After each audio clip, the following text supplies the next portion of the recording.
আব্বা আব্বা বাবা কও তোমার এখন কথা কমু কথাটা আমার রাখবে। তুই আমার সল রাখবো না কেন? রাখবো, বল। তুমি যে প্রত্যেক দিন তামুক খাও আমার গলা খিলেবে, তুমি বল কইছ কথা রাখবে।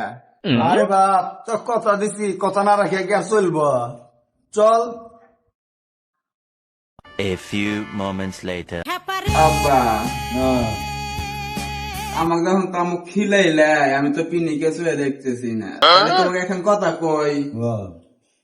ওই যে তুমি যে ওই যে জরিনাতে প্রেম করছিলা মনে আছে? হ্যাঁ, আম্মু যে ধরছিল হ্যাঁ। আমার গালা আমার হাতে দেখা করে দিবে, একদিন আপনি মেলা ঘুরবার যামু, তিনজন আমার গার্লফ্রেন্ড বানামু। শুয়ালে বাচ্চা কয় কি আর রাতে বেড়াবি? দাঁড়া দাঁড়া, বেড়াই খালি দেখাইতেছি, দাঁড়া।